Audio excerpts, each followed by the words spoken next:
Noches, buen lunes, que tengas una linda semana corta, pero que sea linda. Vamos a utilizar a partir de las 21:06 una hora de televisión, como te digo siempre, en el prime time de Canal 7, para hablar de la política, de la vida actual en nuestra provincia. Pero para comenzar el programa, siempre te preparo alguna cosa diferente, y hoy la cosa diferente, obviamente, es algo que nos golpea, nos duele, nos ha emocionado desde el lado del dolor lo que pasó hoy. Creo que todos tuvimos ocasión de mirar por televisión, y además hizo un informe noticiero de Canal 7 hace unos minutos nomás sobre el estrago que le ocurrió a la Catedral de Notre Dame, la Catedral de Nuestra Señora en París. Ese monumento maravilloso, que no es solo de la cristiandad, es de la humanidad. Se empezó a construir en el año 1100, sobre finales del 1100, y se terminó su construcción comenzado el año 1300. A partir de allí, toda la historia de la humanidad pasó por ese templo. Y además guardaba secretos de la cristiandad, misterios de la cristiandad que, según dicen, se han salvado. Te cuento que algunos eran muy importantes. Dicen que tenía en las bóvedas subterráneas, que todo templo de ese tipo tiene, guardaba un clavo de la cruz de Cristo. Estaba el clavo, y dicen que también un pedazo de uno de los maderos, del travesaño, donde agonizó y murió Jesucristo. También hablaban de espinas de la corona de Cristo y del manto de uno de los santos más importantes de la Iglesia, la túnica de San Luis. Todo estaba guardado ahí. Son testimonios de la historia de la fe, de la cristiandad. Dicen que el clavo de Cristo había sido comprado a un patriarca de Constantinopla en la noche de los tiempos, y todo estaba conservado en esa iglesia. Y dicen además quienes estudian y quienes fantasean con la historia de la religión, que en esas bóvedas subterráneas donde se guardan los tesoros, en algún momento también estuvo guardado el Santo Grial, traído por los cruzados después de sus guerras en el Oriente. Sabremos quizá un día, porque la Iglesia tiene esos secretos que nunca termina de revelar, si es que se salvaron estas cosas, si están todas las que dijeron que estaban, y si algunos misterios seguirán para siempre como tales.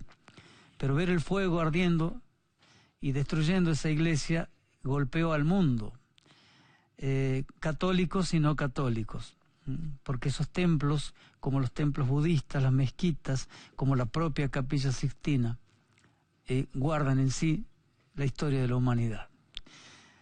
Dicen que la van a reconstruir pronto, rápido. Se comprometió el presidente Macron a hacerlo. Y bueno, ojalá que sea así. Obviamente nunca será lo mismo. Esa estructura de 93 metros de altura, casi toda de madera, nunca tendrá la misma fuerza y vigencia que tuvo desde el momento de ser construida hasta hoy. Bueno, así quería empezar este programa raro, porque es política, pero estas cosas tocan, golpean, afectan, y por ahí unifican criterios en una sociedad como la nuestra, tan dividida, casi te digo tan podrida, pero es que es así, ¿no? Estamos medio hartos de lo que está pasando. Vos ves cómo las grandes cosas no se discuten, estamos todos, y especialmente los periodistas, ¿no?, metidos de cabeza en las internas, y en las internas de la interna. O sea que estamos ya discutiendo menudencias, pero ojalá podamos zafar. Bueno, nos presentemos en sociedad, señor director, dígale a la gente cómo se llama el programa, quiénes somos. Después vamos a tener un breve editorial de temas de política nacional y local, y vamos a hablar con dos invitados que considero son voces importantes en este momento. Uno de ellos es el diputado socialista Ramiro Tizón, a quien he ponderado siempre su labor como legislador, pero quiero preguntarle ahora, ¿por qué siguen Cambiemos? ¿Qué lo ata? ¿Por qué es socialista? Y después vamos a hablar con el doctor Dingui Palmieri, que es un peronista rebelde, díscolo, pero tiene cosas para decir, es decir, que tenemos cosas para escuchar. Nos presentamos en Sociedad y ya nomás volvemos.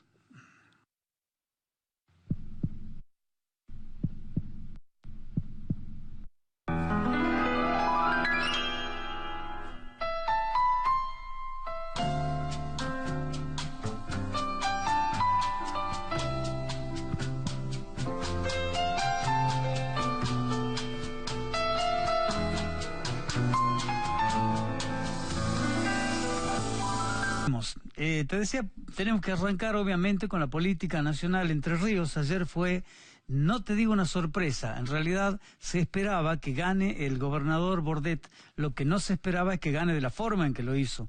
Llegó casi al 58% de las voluntades que lo apoyaron en unas PASO, que no competían en realidad entre sí candidatos de distintos partidos, porque había uno de cada uno nada más, salvo algunos pequeños partiditos intrascendentes, pero la disputa era cómo le irá al peronismo unido, que estrenaba una unión en esa provincia, y cómo le irá al gobierno, a Cambiemos.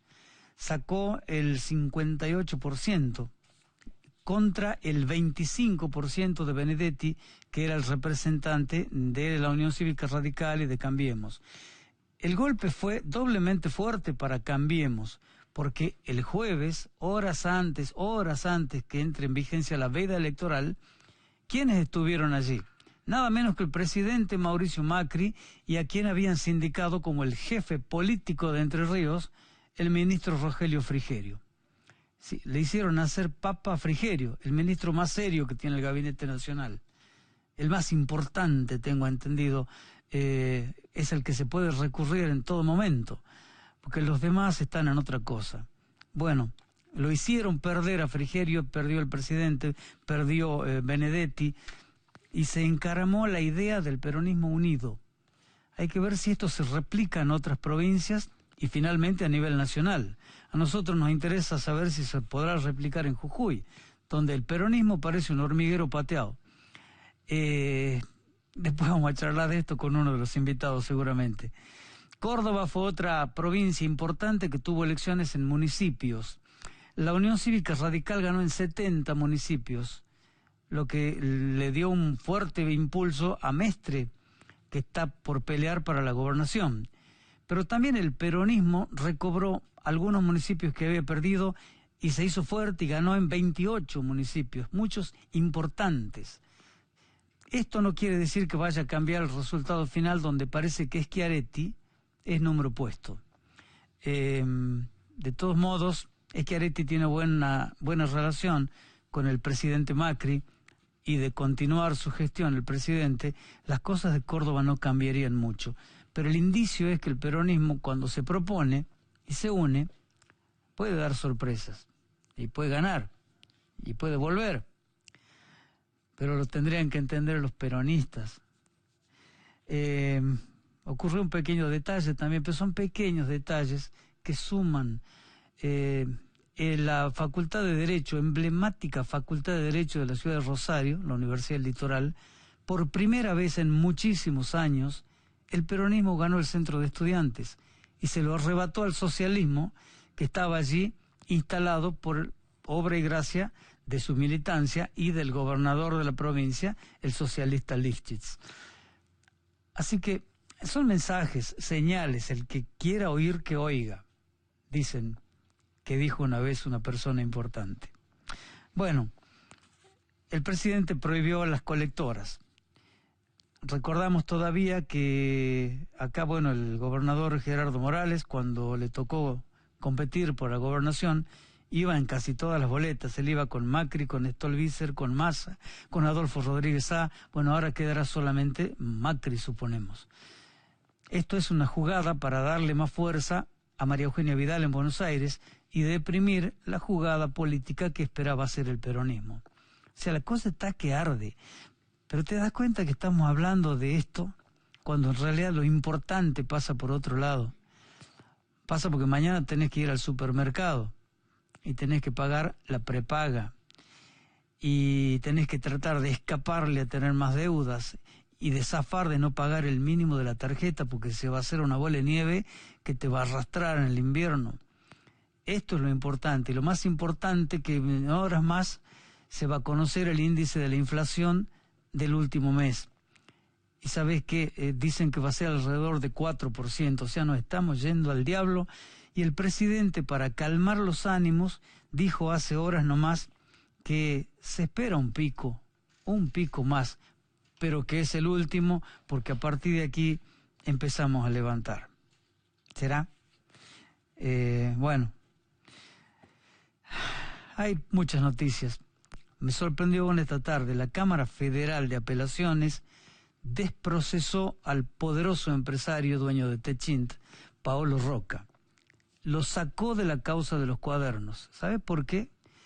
Dijeron los camaristas que no encontraban ninguna razón para creer que el señor Paolo Rocca había estado al tanto, había ordenado que se paguen coimas en el caso de la obra pública.